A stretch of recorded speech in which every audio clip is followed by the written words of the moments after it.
지금부터 사랑과 기도로 만들어가는 생명 있는 방송 CHB 크리스찬 헤럴드 방송을 시작합니다.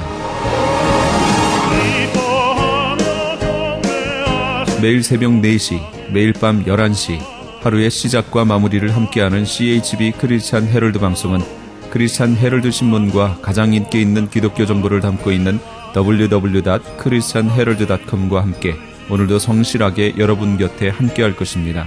하나님께서 선물로 주시는 오늘 하루를 CHB 크리스찬 헤럴드 방송과 함께 소망으로 열면서 오늘도 하나님을 섬기며 영혼을 사랑하는 복된 하루가 되시기를 바랍니다.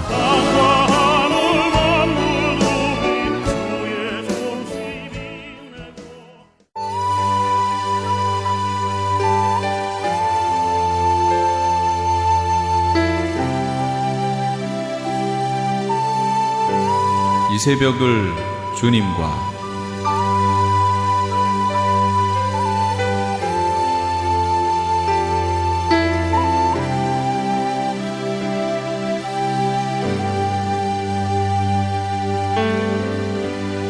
AM 1650을 통해 남가주 전역에서, AM 1540을 통해 하와이에서, 그리고 인터넷을 통해 전 세계에서 듣고 계시는 이 새벽을 주님과 애청자 여러분, 밤새 평안하셨습니까? 이 새벽을 주님과의 정영철 인사드립니다.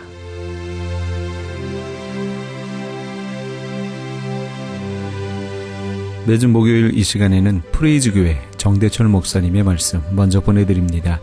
오늘은 사무엘하 6장 12절에서 23절까지의 말씀을 본문으로 다윗의 겸손과 미갈의 교만, 이런 제목의 말씀 전해주시겠습니다. 신앙이 아주 뛰어난 다윗이 하나님의 법궤가 이제 드디어 예루살렘을 향해 가는데, 그래서 어떻게 했냐면, 여러분 14절 말씀을 한번 읽어보십시오. 14절 시작. 다윗이 여호와 앞에서 힘을 다하여 춤을 춘대. 뭐 했다고요? 다윗이 여호와 앞에서 힘을 다하여 뭘 했다고요? 춤이라는 게 무슨 뭐 요즘 춤처럼 뭐 이런 걸 했겠냐고. 예? 그냥 덩실덩실 무슨 제대로 배운 춤이었겠어요? 그냥 온몸을 흔들고 뛰고 그런 춤이었겠지. 그런데 그때 다윗이 입고 있던 옷이 뭐라고 그랬어요? 시작. 그때 다윗이 배 에봇을 입었더라. 그러니까 배옷을 입었는데 그게 에봇이라는 거예요. 에봇이라는 건 뭐냐면, 일반적으로 제사장들이 입던 옷이 에봇이라는 옷인데, 들어보셨죠? 에봇이라는 옷인데, 다윗이 에봇을 입었다는 얘기는 제사장들이 입은 옷을 입었다라는 의미라기보다는 어떤 특별한 종교의식 또는 종교 행사에 참여하는 자가 입었던 예복이었을 것이다. 신학자들은 이렇게 분석을 하는 거예요. 그러니까 이건 무슨 의미냐면, 적어도 다윗은, 여러분, 다윗이 뭐예요? 지금 신분이 크게 알게 하세요. 그냥. 네, 왕. 다윗은 왕이에요. 그러면 왕이 입는 옷이 있을 거 아니에요. 그렇죠? 아주 멋진 왕이 입는 옷이 있을 거 아니에요. 근데 다윗이 그 왕이 입는 옷을 입지 않고 에봇을 입었다라는 얘기입니다. 그건 무슨 얘기냐면, 적어도 하나님 앞에서는, 하나님의 궤를 옮기는 지금 상황이니까, 적어도 하나님 앞에서는 자신의 왕복을 모두 벗어버리고 한층 낮아진 모습, 겸손한 모습, 진정한 왕을 모시고자 하는, 진정한 의미에서의 왕을 모시고자 하는 다윗의 겸손한 모습을 우리가 여기서 엿볼 수 있다는 거예요. 그래서 오늘 말씀의 제목이 겸손한 다윗입니다. 앞부분이. 어떻게 했다고요? 춤을 추며. 춤을 춘다라는 얘기는 일반적으로 우리가 지금도 그렇고 옛날이나 지금이나 마찬가지로 기쁨과 관련이 되어 있는 게 춤입니다. 법궤가 예루살렘으로 갈 수 있게 해주신 하나님의 은혜에 대한 그런 감사의 표현이었겠죠. 어느 정도였냐면 15절 말씀을 또 한번 읽어봅시다. 15절 다 같이 시작.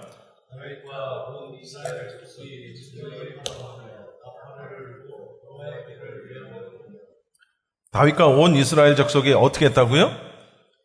즐겁게 환호했다. 여러분, 여기서 환호했다라는 말의 원어가 뭐냐면 테루아라는 말인데, 이 말은 연주에 맞춰서 노래하는 걸 이야기합니다. 그냥 무턱대고 막 환호하는 그런 의미라기보다는 연주에 맞춰서 노래하며 춤을 추는 행위를 여기서 말하는 환호하며 테루아라는 말인데, 이거는 어느 때 하는 거냐면 새로운 왕의 취임식과 관련해서 할 때, 그럴 때 이 단어를 쓴다는 거예요. 테루아라는 단어를. 그러니까 우리 성경에서는 그냥 즐거이 환호하며 이런 의미로만 나왔지만 원어의 의미는 테루아라는 단어가 환호하며라는 뜻인데, 이거는 아무렇게나 환호하는 게 아니라 연주에 맞춰서 노래하며 춤추는 건데, 이때는 어떤 의미냐면 새로운 왕을 세울 때, 새로운 왕을 맞이할 때 이렇게 한다라는 거예요. 그러니까 다윗을 비롯해서 지금 온 이스라엘 백성들이 지금 하나님의 법궤, 그냥 어떤 상자, 우리 옛 조상이 받았던 어떤 상자, 이런 의미가 아니라 무슨 의미냐면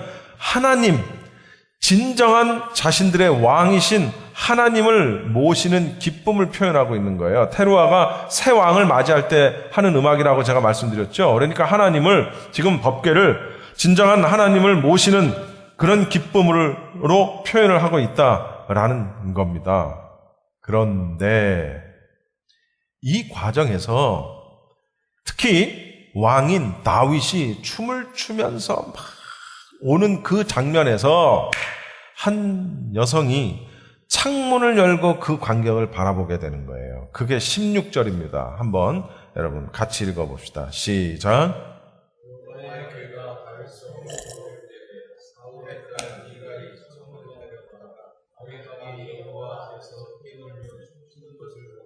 심중에 그를 업신여기니라.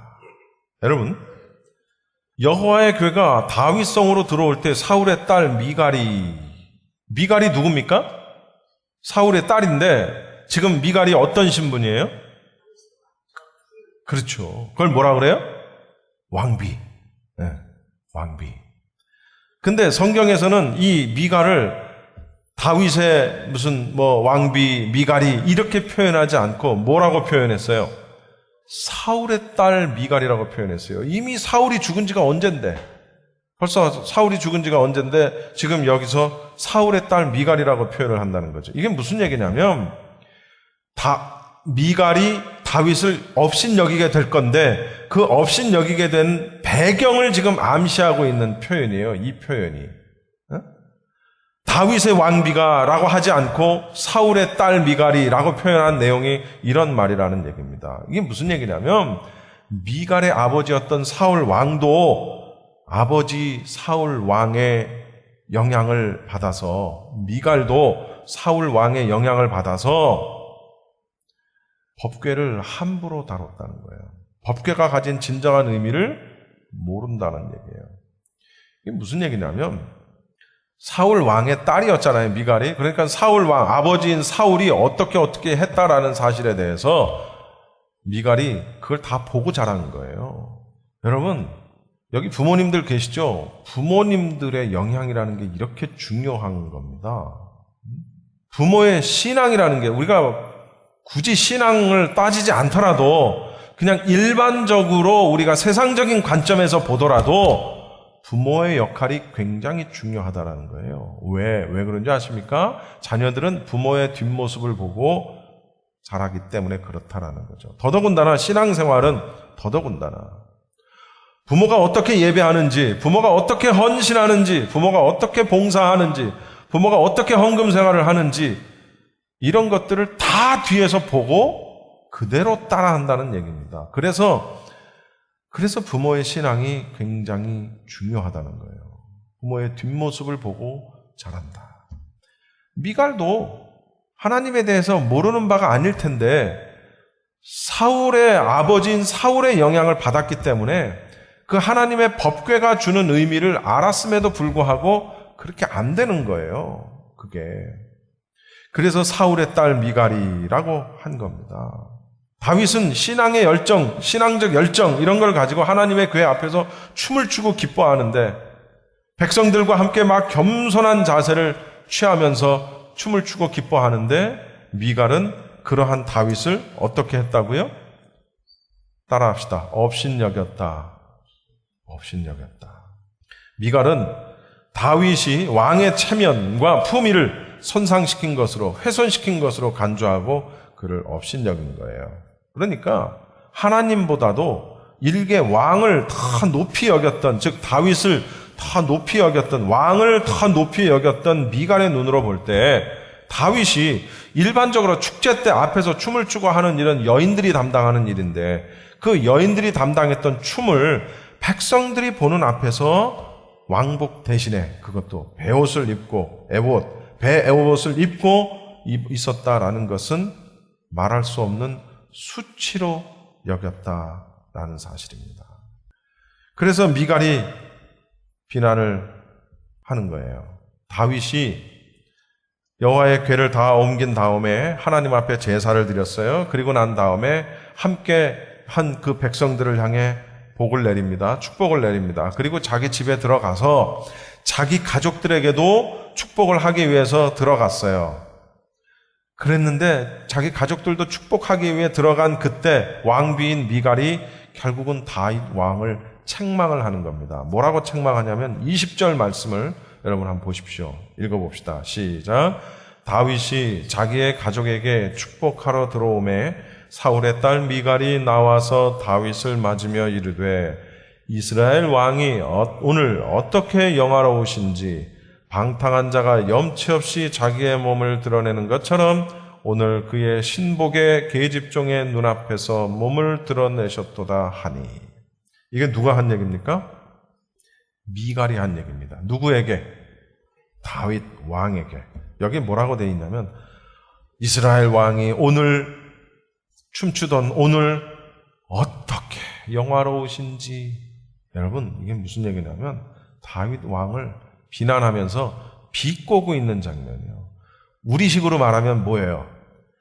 어찌나 잘나셨는지, 그 말입니다. 어찌나 영화로우신지, 어찌나 잘나셨는지, 이런 식으로 비꼬면서 비난을 하는 겁니다. 누구를?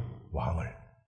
그러면서 어떻게 영화로우신지 하면서 뭐라고 말했냐면 방탕한 자가라고 말합니다.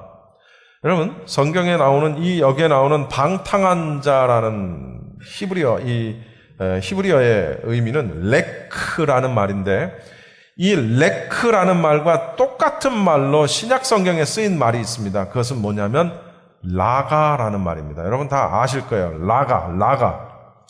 이게 무슨 뜻이냐면 레크하고 라가가 같은 뜻인데 미덕이나 덕망, 재산 같은 것도 없는, 한 개도 없는, 그래서 우리식으로 얘기하면 이걸 뭐라 그러냐면 속빈 강정이다, 이렇게 얘기하죠.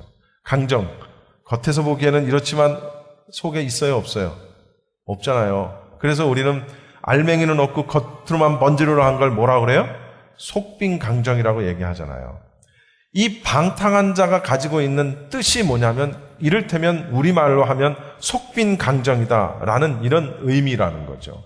근데 이게 얼마나 무서운 의미냐면 마태복음 5장 22절에 보면 읽어봅시다. 시작. 나는 너희에게 이르노니 형제에게 노하는 자마다 심판을 받게 되고 형제를 대하여 라가라 하는 자는 공회에 잡혀가게 되고 지옥불에 들어가게 되리라. 라가라 하는 자는 공회에 잡혀가게 되고 형제에게 라가라 하는 자. 여러분, 이스라엘 사람들은요, 어떤 사람한테 최대의 경멸적인 언어, 아주 철저하게 무가치하고 무시하는 듯한 그런 표현을 하고자 할 때는 레크라는 말과 라가라는 말을 함께 사용을 했다라는 얘기입니다. 성경 구절 미리 올리지 마세요. 레크라는 말과 라가라는 말을 사용을 했다라는 거예요. 그러니까 이 미갈이 다윗이 언약궤 앞에서 춤을 춘 사실에 대해서 얼마나 멸시하고 경멸했는지를 알 수 있는 그런 내용이에요. 즉, 이 굉장히 경멸하고 철저하게 무가치함을 표현하고자 할 때 쓰는 말을 미갈이 누구한테 쓴 거예요? 다윗한테 쓴 거예요, 이게 지금. 그러면서 뭐라고 얘기했냐면은 계집종의 눈앞에서 몸을 드러내셨다. 계집종의 눈앞에서. 아마 이제 춤을 막 추다 보면 이렇게 맨살이 나올 수 있겠죠. 뭐 옷이 좀 헐렁거려서 속이 보일 수도 있겠고, 아니면 뭐 살짝 벗겨졌을 수도 있겠고, 펄쩍펄쩍 뛰고 춤추다 보면 맨살이 드러나는 건 당연할 것입니다. 다윗은 스스로가 낮아져서 하나님의 법궤가 들어오는 것에 대한 기쁨의 표현을 하면서 살짝 쿵 맨살이 드러난 것에 대해서 이 미갈은 그런 사실을 비난하기 위해서 지금 이 베옷을 입고 몸을 드러냈다. 이렇게 지금 지적을 하고 있다는 거죠. 이에 대해서 다윗의 반응은 어떻습니까? 21절 말씀을 여러분 함께 봅시다. 21절.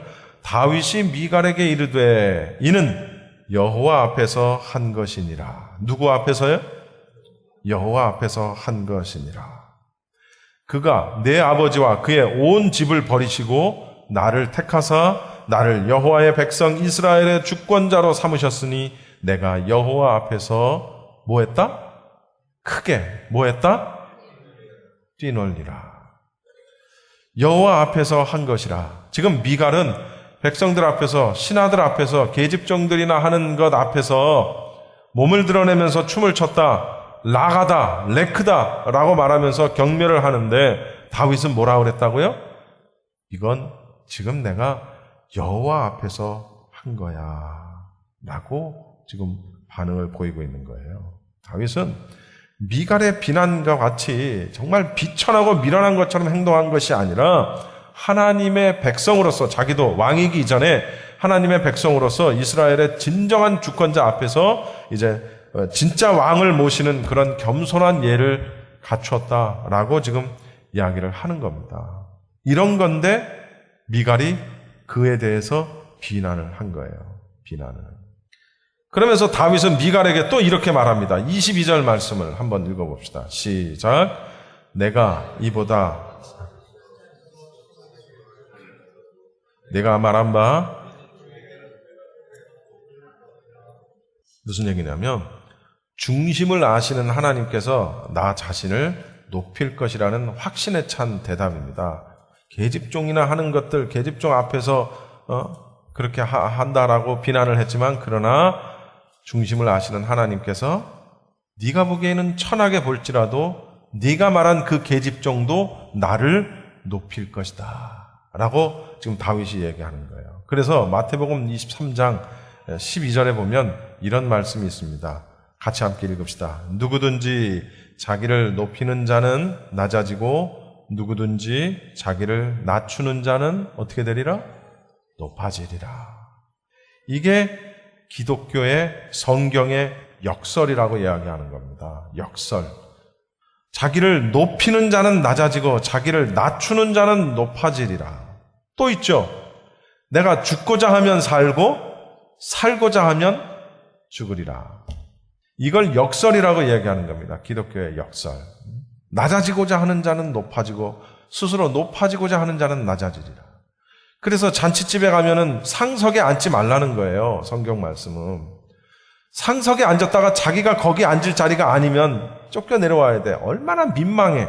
그런데 마땅히 자기가 상석에 앉을 위치에 있었음에도 불구하고 낮은 곳에 앉으라는 거예요. 그러면 누군가가 와서 상속으로 모셔가면 자기가 더 높아지는 거예요. 그러니까 기독교의 역설이라는 거예요.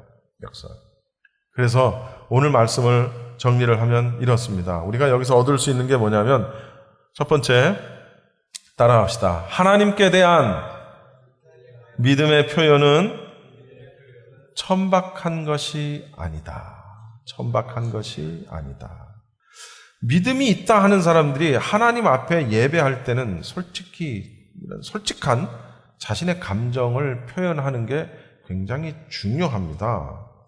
어떤 사람들은요, 마치 지금 이 본문에 나오는 미갈처럼 신앙생활을 하는 데 있어서 지나친 감정 노출은 천박하다, 이렇게 이해하는 사람이 간혹 가다가 있다라는 거죠. 그래서 내 감정 표현을 최대한 절제하는 것이 어떻게 보면 진정한 경건이다 라고 말하는 사람이 있다는 겁니다. 무슨 얘기냐면 아주 철저하게 한국적인 방식이죠.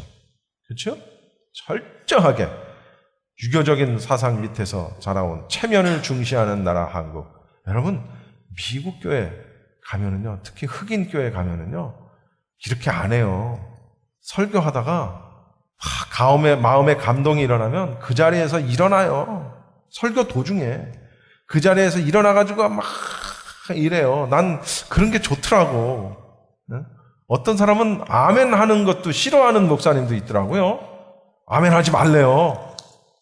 그런데도 깜빡깜빡 잊어버리고 성도가 아멘 하니까 설교를 끝이더라고요. 근데 그거 아니거든요. 우리 성경에 보면 분명히 아멘 하는 것만으로도 하나님 앞에 영광 돌린다고 그랬어요. 아멘 잘 하세요, 여러분. 그러니까 체면 때문에 그냥 수줍기도 하고 부끄럽기도 하고 뭐 여러 가지가 복합이 돼가지고 그걸 못 하는 거야. 그래서 그걸 안 하는 게 오히려 진정한 경건이다 라고 얘기하는 사람들이 있다는 거죠. 물론 이런 건 있어요. 그냥 우리가 사회생활을 하면서 보통의 인간관계에서 나의 감정을 그대로 노출시키는 거, 뭐 예를 들면 분노, 뭐 화나는 거, 뭐 이런 것까지도 그냥 감정 표현을 잘한답시고 이렇게 하는 거는 물론 안 되겠죠. 그런 건 또 잘 절제하고 참을 줄 알아야 되지만 지금 제가 말씀드리고 있는 이 본문이 성경이 얘기하고 있는 내용은 무슨 얘기냐면 그런 차원의 얘기가 아니라는 거죠. 하나님 앞에서 다윗이 얘기했잖아요. 네가 말한 그 비난하고 경멸한 그것은 내가 하나님 앞에서 한 것이니라. 하나님 앞에서 내가 가진 믿음의 표현은 적극적으로 해야 된다는 거죠. 그건 부끄러운 게 아니고 그것은 체면을 따질 일이 아니라는 사실입니다. 주를 찬양, 손을 들고 찬양. 영목사님이 손 들고 찬양합시다 라고 말하지 않아도 여러분의 마음이 그것을 요구하면 그럴 때마다 손을 들고 하나님 앞에 찬양하고, 사실은 우리가 찬양 인도할 때 서서 찬양해야 되는 게 옳습니다. 하나님을 찬양하는데 앉아가지고 다리 꼬고 찬양하는 건 옳지 않아요. 우리가 다 같이 일어나서 두 손을 들고 여호와 하나님을 찬양하는 거예요. 다윗처럼 뛰면서 그런 믿음의 표현을 적극적으로 하는 게 좋다라는 거죠. 그것이 그냥 찬양하는 것보다 손을 들고 찬양하는 게 내 믿음을 더 돈독하게 세우고 하나님 앞에 내 자신을 더 나가게 하는데 해보세요, 여러분. 달라요. 주를 찬양하는 거하고 주를 찬양, 손을 들고 찬양 하는 거하고는 영적인 느낌이 다르다는 사실입니다. 분명히 달라요, 분명히. 주님 앞에서 일어서서 찬양하고 주님 앞에 기뻐 뛰며 찬양하는 것, 이거는 정말 차원이 다른 얘기예요. 하나님께 대한 그런 믿음의 감정 표현은 절대로 천박한 게 아니에요. 미갈이 그거를 천박하게 여겼다라는 거죠. 두 번째로, 진솔한 감정 표현은 영적인 성숙과도 연관이 있다는 거예요. 그냥 성격이 좋아서 아멘 하는 거 말고 정말로 아멘 할 수 있는 그런 사람들은요, 영적인 성숙과, 그러니까 영적으로 성숙하지 못하고 깊지 못하면 아멘 소리가 안 나와. 창피하기만 하고 부끄럽기만 하고 수줍기만 한 거지. 근데 진정으로 영적인 깊이가 있는 사람은 아멘 하고 나오는 거예요. 아멘 이렇게 할렐루야 이러면서 나오는 거예요. 근데 그렇지 못한 사람은 안 나와. 다윗이 왕이었는데도 불구하고 백성들과 함께 그렇게 춤을 추면서 기뻐할 수 있었다라는 것은, 여러분, 다윗이 체면을 몰랐겠어요? 뭘 몰랐겠어요?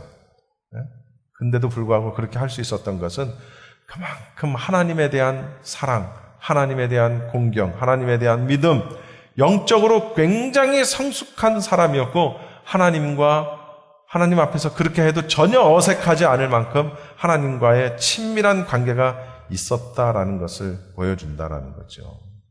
물론 이러한 모든 것들이 그냥 저는 무턱대고 감정에 충실하라라는 얘기는 아닙니다. 여러분 오해하지 마십시오. 무턱대고 그렇게 하라는 얘기가 아니에요.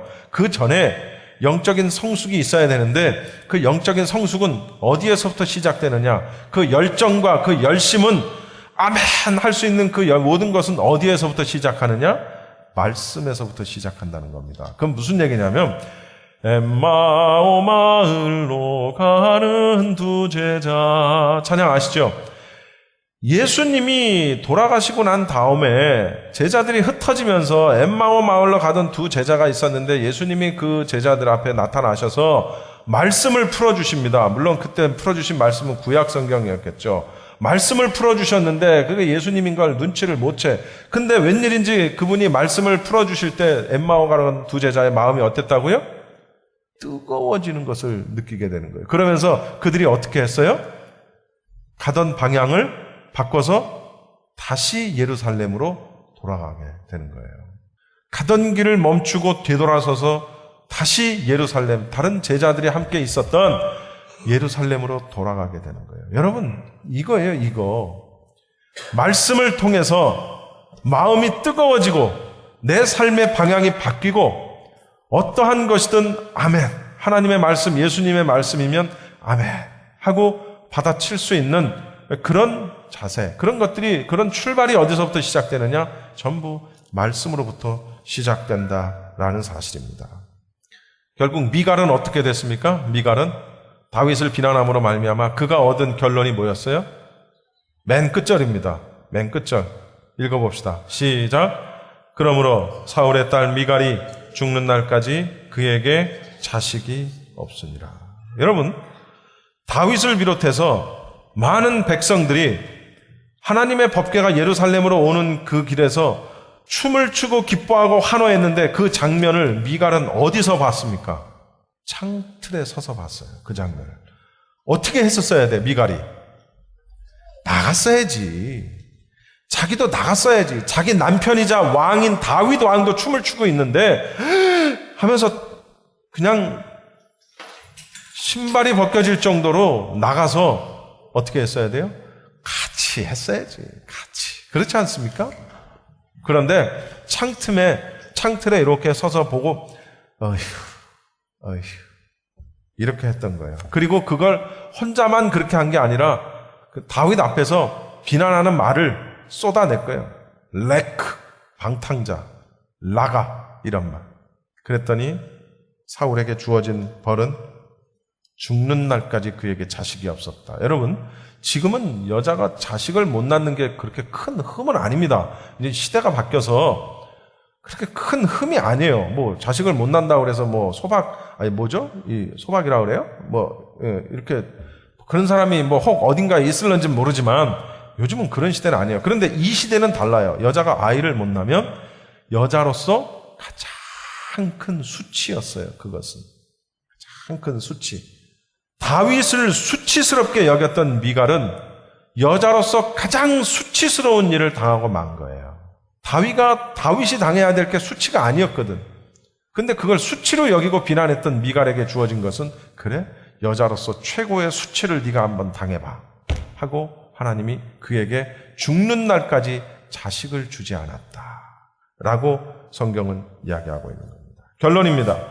하나의 사건에 대한 두 가지 결말입니다. 다윗은 이스라엘의 영원한 왕으로서 지금까지도 이스라엘 백성들에 의해서 존경받는 그러한 왕으로 지금 살아남아 있습니다. 그들의 기억 속에. 그런데 미갈은 어떻습니까? 미갈은 아이를 낳지 못하고 죽는 그러한 여자로서는 최고의 수치를 당하게 됩니다. 어떤 것을 여러분 선택하시겠습니까? 어떤 것을? 여러분, 믿음의 표현은, 적극적인 믿음의 표현은 하나님 앞에서 겸손함으로 말미암아 적극적으로 표현하는 표현은 필요합니다. 하십시오. 표현하십시오. 그리고 다른 사람에 대해서 또한 비난하지 마십시오. 그렇게 하지 않는 거에 대해서 비난하지도 마시고, 저 차통 없이 그러지 마세요. 제가 몇몇 교회 가서 설교도 해보고 또 영 목사님이랑 한국에 있을 때 이 교회 저 교회 가서 찬양 집회도 인도해보고 해보면은요, 뒤에 앉아가지고 팔짱 끼고 이러고 있는 장로님들 계시고, 그런 분들 많이 봤습니다. 설교를 해도 어떤 사람은 아멘, 아멘 이런 사람이 있는가 하면 저 뒤에 구석 어딘가 앉아가지고 하고 앉아서 있는 사람도 있고, 물론 뭐 성격 탓인 것도 있겠지만, 그러나 그게 꼭 성격만 그래서 그랬을까라는 거죠. 그래서 그게 이렇게 보입니다. 내가 이렇게 그걸 보면서, 내가 저쪽에 앉아있을 때는 몰랐는데, 내가 여기 서가지고 성도들을 보니까 그게 보이는 거예요. 그러면 하나님이 여러분의 예배를 받으실 때, 하나님이 지금 다 보고 계시는데, 누구의 예배를 기뻐 받으시겠는가? 어떻게 드리는 예배를 하나님이 받으시겠는가? 1년 52주, 1년에 52번의 주일을 나와서 지키는데도 단 한 번도 주님이 받으시지 아니하는 예배를 드리는 사람이 있는가 하면 한 번을 나와서 예배를 드려도 하나님이 받으심직한 예배, 정말로 겸손하고 적극적인 그런 예배를 드리는 사람이 있는가 하면 어떤 걸 선택하시겠습니까, 여러분? 바라건대 우리 프레이즈 교회 성도들은 정말 신앙의 표현도 잘하고 적극적으로 열심을 다하는, 말씀에 근거해서 열심을 다하는 그런 성도들이 다 되시기를 바랍니다.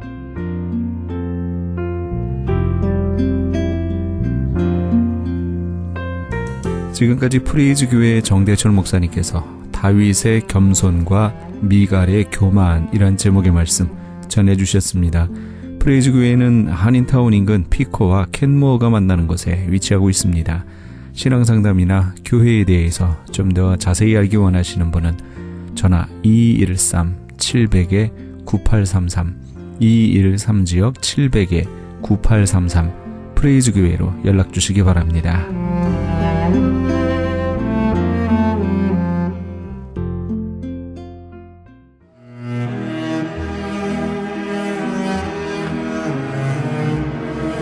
크리스천 헤럴드는 신문과 라디오는 물론 TV, 인터넷을 통해 예수님의 복음을 가장 멀리, 가장 많이 전하는 종합 미디어입니다. 이런 사역을 감당하기 위해서는 우리 애청자 여러분의 후원과 기도가 절실히 필요합니다. 예수님이 우리에게 맡겨주신 이 지상 사역에 함께 동참하시지 않으시겠습니까?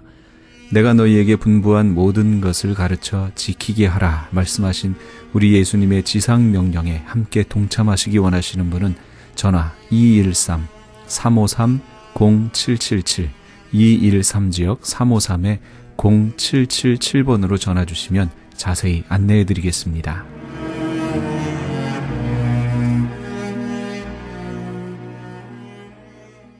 지금 여러분께서는 AM 1650과 인터넷을 통해 미 전역과 전 세계에서, 하와이에서는 AM 1540으로 방송되는 크리스천 헤럴드의 이 새벽을 주님과 일부 함께하고 계십니다. 방송 시간과 설교 편성표는 크리스천 헤럴드 신문 주간 편성표나 홈페이지 cheraldus.com에서 확인하실 수 있습니다. 계속해서 헌추빌 침례교회 지준호 목사님의 말씀 보내드립니다. 오늘은 마태복음 2장 1절에서 12절까지의 말씀을 본문으로 동방박사들의 기쁨이란 제목의 말씀 전해주시겠습니다. 주일에는 동정녀 마리아가 기뻐하는 것을 소개했어요. 동정녀 마리아는 성령에 의해서 임신을 하고 처음에는 두려워하잖아요. 두려워하는데 그 일이 자기의 비천한 것을 높이기 위한 것을 알아요. 그죠? 그래 결국은 자기가 임신한 것이 하나님의 사랑인 것을 알고 기뻐한다고요. 요셉도 그러잖아요. 요셉은 자기가 믿었던 약혼녀가 임신을 하게 되니까 그 소리를 듣고 실망하고 낭망하고 그랬다가 그것이 결국은 하나님이 하신 일이라는 것을 알고 기뻐합니다. 그런데 이 세 번째 이야기는 뭐냐 하면 양을 치던 목자들에게 하나님께서 나타나셔서 이 세상에 예수님께서 오시는 것을 전해주세요. 왜 하필이면 양치는 목자들일까? 이것은 다음 시간에 제가 말씀드리려고 그래요. 다음 시간에. 왜 양치는 목자들에게 수많은 사람들이 있고 대제사장이 있고 서기관들이 있고 수많은 하나님의 종들이 있는데 왜 하필이면 목자들에게 나타나셨을까? 그리고 오늘은요, 왜 하필이면 동방박사들에게 나타나셨을까? 그래서 동방박사들이 왜 기뻐졌을까? 이것을 말씀드리려고 그래요. 참 이것을 가만히 이렇게 예수님께서 이 세상에 오신 것을 가만히 풀어보면 그 속에 얼마나 오묘한 진리가 있는지 몰라요. 그 진리를 깨닫는 우리 모두가 되시길 주의 이름으로 축원하겠습니다. 여기서 오늘 동방박사는 동방이라는 말이 무슨 말이에요? 동쪽이라는 말이에요. 동쪽이라는 말이에요. 동쪽에 있는 나라. 예루살렘에서 동쪽에 있는 나라. 예루살렘에서 동쪽에 있는 나라가 어떤 나라가 있을까요? 페르시아, 바빌로니아, 아수로, 뭐 이런 나라들이 다 동쪽에 있는 나라예요. 그래서 많은 사람들이 이 동방박사 그러면 페르시아에서 온 사람일 것이다. 이렇게 생각한 사람들이 대부분이에요. 페르시아 사람일 것이다. 사실 하나님을 잘 모르는 사람들이죠, 이 사람들이. 이렇게 하나님을 모르는 사람들에게 하나님께서 이 세상에 오시는 것을 왜 나타내 주실까? 지금으로 말하면 페르시아 그러면은 어디예요? 저 이란 있죠, 이란, 뭐 이라크 이런 나라들이잖아요. 중요한 것은 이 동방 박사들은 별을 보고 뭘 하는 사람들이에요? 진리를 연구하는 사람들이에요. 진리를 연구하는 사람들. 왜 별을 보고 진리를 연구하느냐? 우리가 이제 이걸 이해하는 게 참 중요해요. 옛날 사람들은 이 세상에 일어나는 모든 일들이 하나님의 뜻에 따라 이루어진다고 믿었습니다. 지금도 그렇잖아요. 그죠? 이 세상에 일어나는 모든 일들이 하나님의 뜻에 따라서 이루어집니다. 그런데 그 징표를 뭐를 보고서 알아요? 별을 보고 안다는 거예요. 별을 보고. 그래서 아마 여러분들도 아마 옛날에 그런 적이 있을 거예요.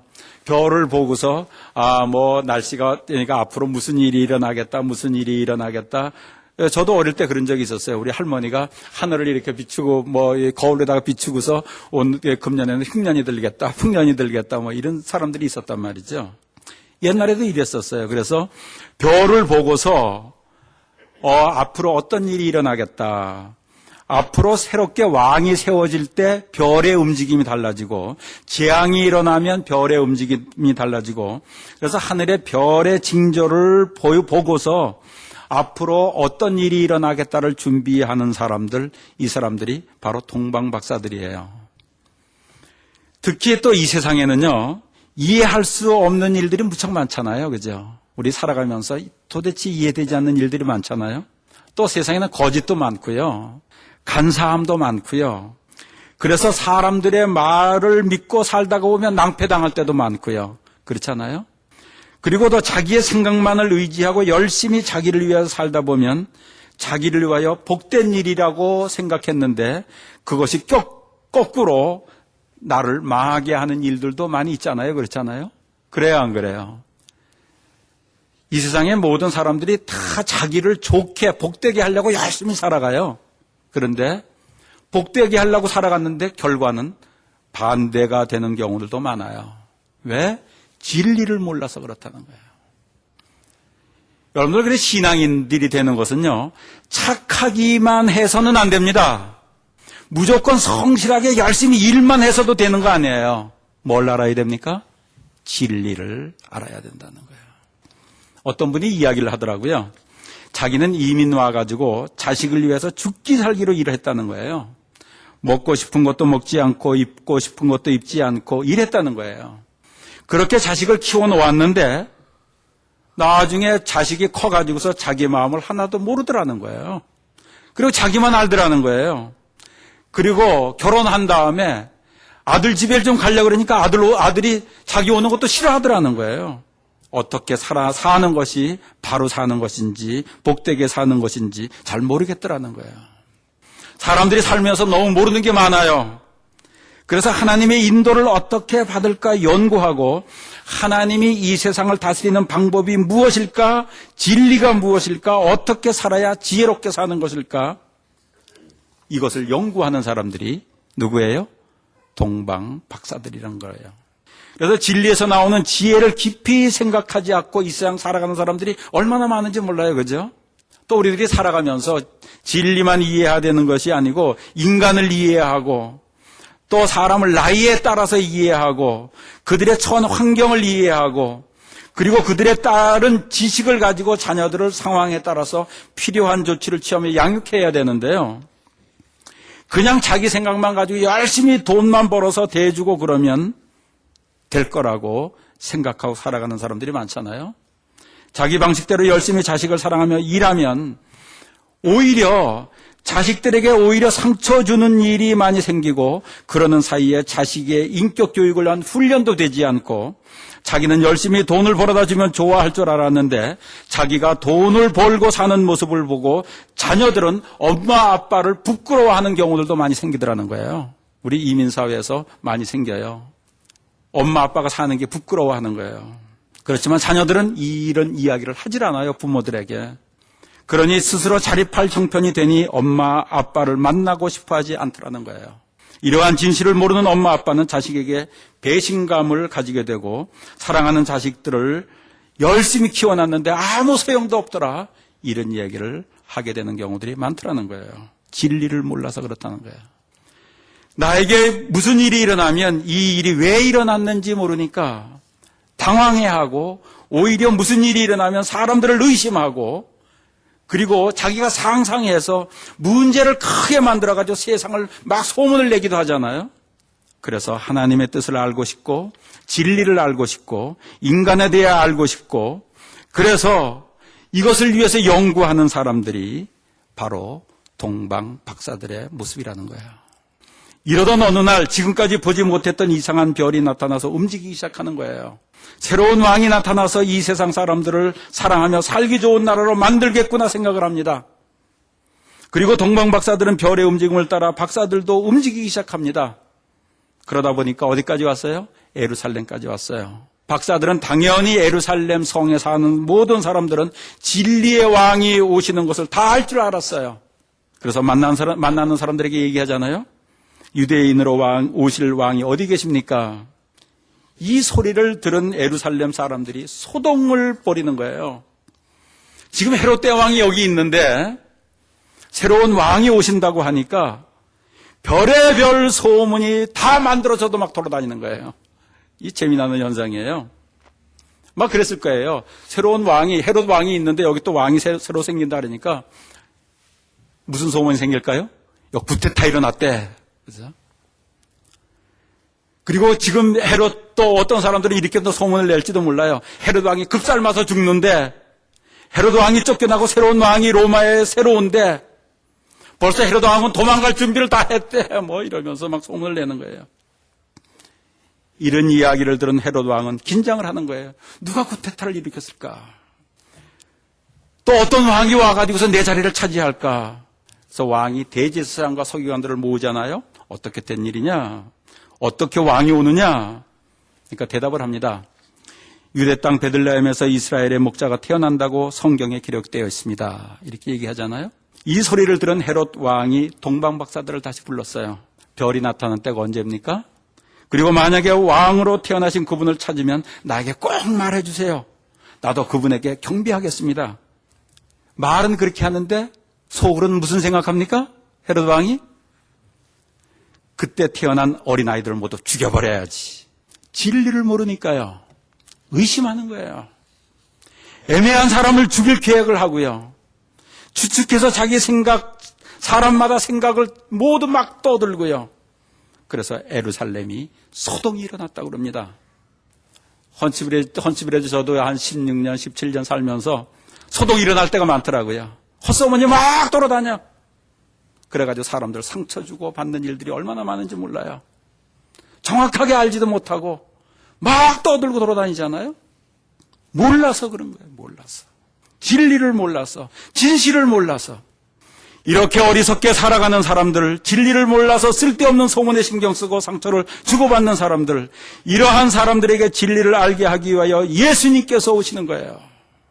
진리를 알게 하시려고. 그래서 예수님께서 이렇게 말씀하시잖아요. 나는 길이요. 그 다음에 뭐예요? 진리요. 그 다음에 뭐예요? 생명이라는 거예요. 이 진리를 알고 진실을 아는 실력이 커지면 결국 그것이 나에게 지혜가 되는 거예요.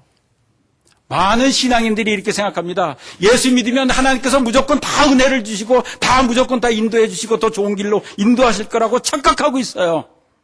진리를 깨닫는 성도들 되시길 주의 이름으로 축원하겠습니다. 진실을 정확하게 볼 수 있는 성도들 되시길 주의 이름으로 축원하겠습니다. 얼마나 중요한 얘기인지 몰라요. 그래서 진리이신 예수님을 알면 하나님께서 세상을 어떻게 다스리는지를 알게 되는 거죠. 인간이 어떤 존재를 알게 되는 거죠.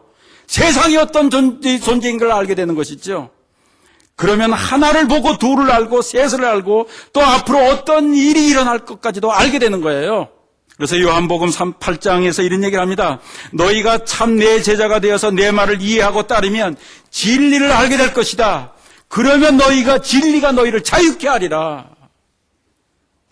진리를 모르면 의심하고 오히려 엉뚱한 데서 매이고 힘들어하고 그러는 거 아니겠어요? 나의 참 제자가 되어서 내가 하는 말을 이해하면 이 세상의 이치를 알게 되고, 이 세상의 이치를 알면 의심할 필요도 없어지고, 하나를 보면 둘을 알고 셋을 알고 무슨 일이 일어날 것까지도 예견하게 된다는 거예요. 그래서 하나님을 잘 믿는 사람들은 예언자가 되고 선지자가 되고 하는 거예요. 어떤 분이 이런 질문을 하더라고요, 저한테. 어떤 사람은 끊임없이 만나기만 하면 불평을 한다는 거예요. 그런 사람은 그 사람은 왜 그런지 모르겠어요, 그러더라고요. 왜 그 만나기만 하면 불평을 하는지 모르겠다고.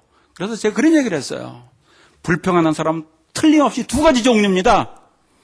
하나는 자기만 알고 모든 교회도 자기한테 뭘 해줄까 생각하고 다른 사람들도 나한테 뭐 해줄까 생각하는 이기적인 사람입니다. 불평하는 사람은.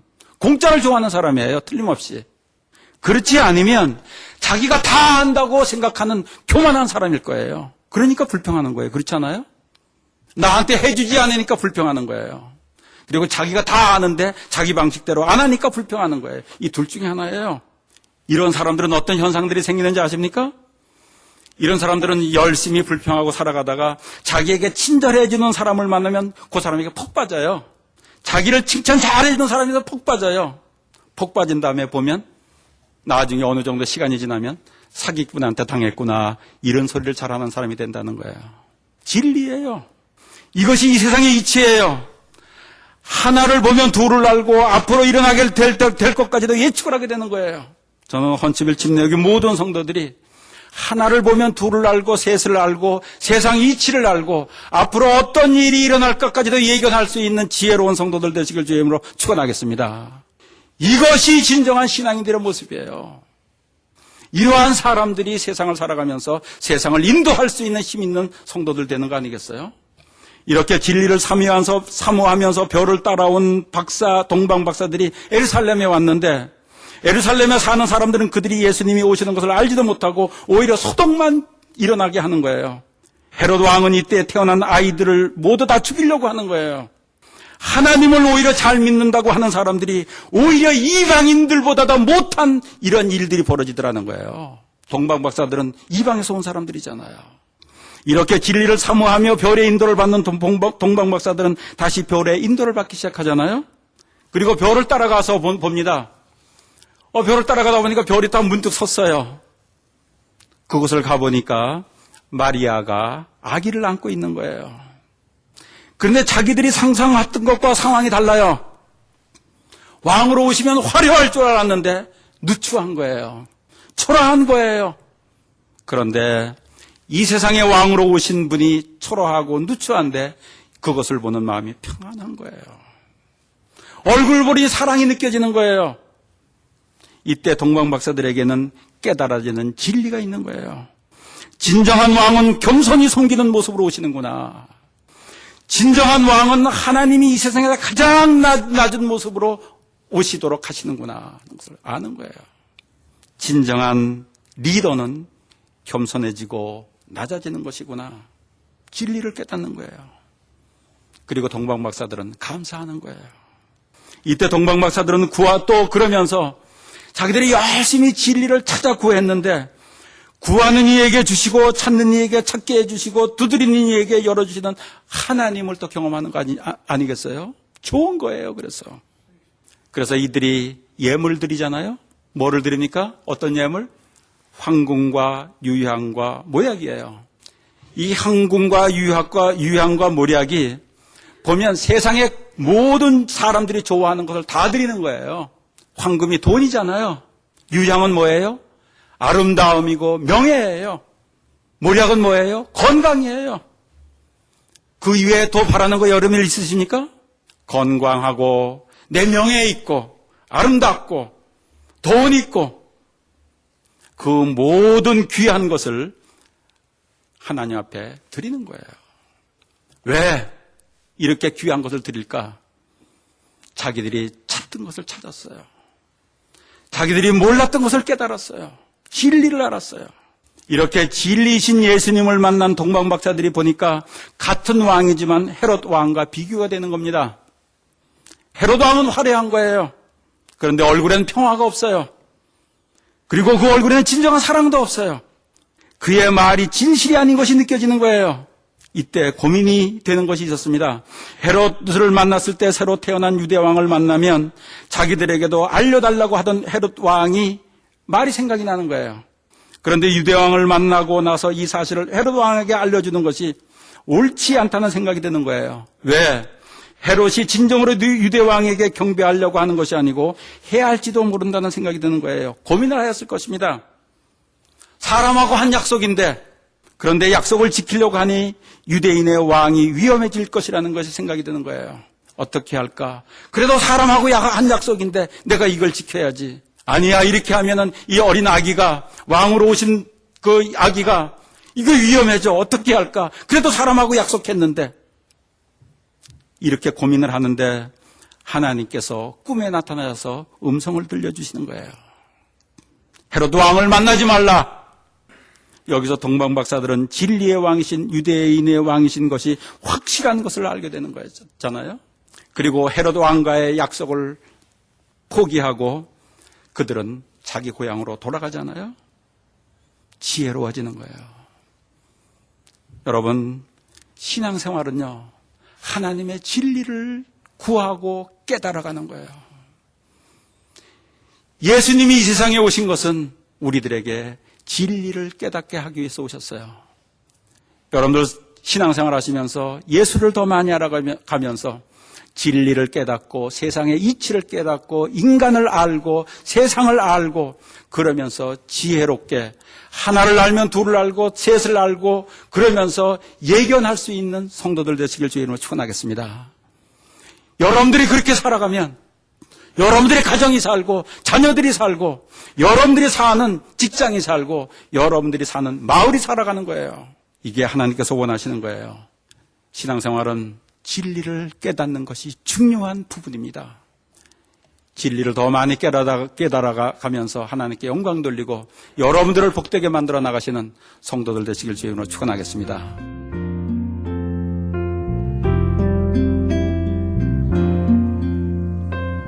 지금까지 헌츠빌 침례교회 지준호 목사님께서 동방박사들의 기쁨이란 제목의 말씀 전해주셨습니다. 헌츠빌 침례교회는 알라바마 헌츠빌에 위치하고 있습니다. 신앙상담이나 교회에 대해서 좀 더 자세히 알기 원하시는 분은 전화 256-880-2390 256-880-2390 헌츠빌 침례교회로 연락주시기 바랍니다.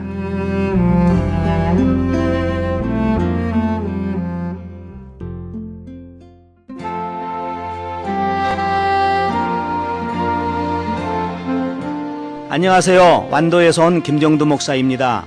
섬마을 무입닥 독거 어르신 섬김을 위한 사랑의 미역 나누기 운동에 적극 참여 바랍니다. 참여를 원하시는 분들은 714-501-2737 714-501-2737로 연락 바랍니다. 기적의 영양제 M3를 아십니까? 무슨 병에 걸렸던지 큰 효과를 준다는 그 신비한 기적의 영양제. 혈액에 영양을 공급하여 힘이 생기니까 피곤하지 않고 이제는 지팡이 없이 걸을 수 있다고 많은 분들이 간증을 합니다.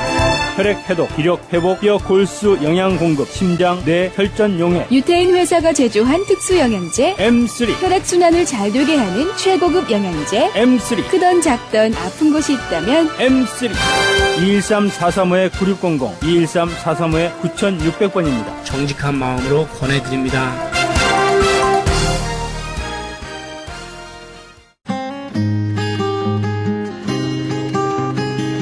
교계 게시판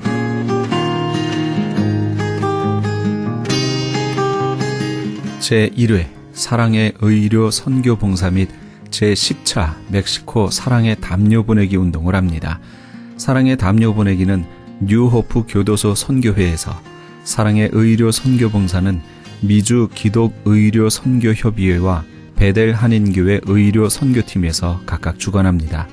추운 겨울 한 사람의 선한 사마리아인이 되어 멕시코 교도소의 재소자들에게 사랑의 손길을 펼치는 이 귀한 사역에 동참하기 원하시는 분은 전화 213-675-7575 213지역 675-7575번이나 크리스찬 헤럴드 신문을 참조하시기 바랍니다. 남가주 기독교 교회 협의회에서 제5차 2013 사랑의 쌀 나누기 행사를 합니다.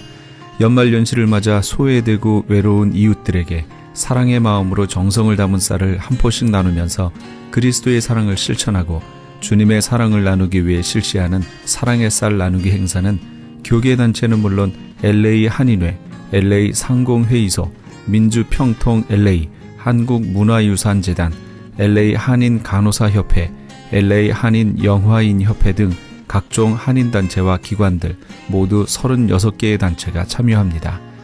본 행사는 12월 31일까지 사랑의 쌀 모금을 실시하며 모금된 기금으로 구입한 쌀은 12월 21일부터 12월 28일 오전 10시에서 오후 2시까지 LA 총영사관과 지정된 교회에서 배부하게 됩니다.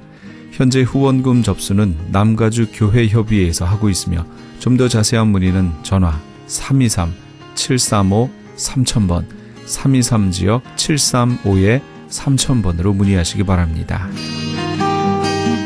그레이스 미션 대학교에서 2014년도 봄학기 신입생을 모집합니다. 본 학교는 플러튼에 있는 은혜 한인교회 캠퍼스에 있으며 제공하는 학위는 4년제 학사, 2년제 석사, 3년제 목회학 석사, 그리고 선교학 박사 과정이 있습니다. 그레이스 미션 대학은 ABHE와 트랙스 정회원 학교입니다. 특히 선교학 석사와 선교학 박사 과정 신입생을 환영합니다. 2014 봄학기 개강은 2월 3일에 있습니다. 그레이스 미션 대학교를 소개하는 오픈하우스가 11월 26일 화요일 오후 7시에 은혜 한인교회 본당에서 있습니다. 좀 더 자세한 사항은 714-525-0088, 714지역 525-0088번으로 문의하시기 바랍니다. 교계 게시판에 대한 좀 더 자세한 사항은 크리스찬 헤럴드 신문 교계 소식란을 참조하시기 바랍니다.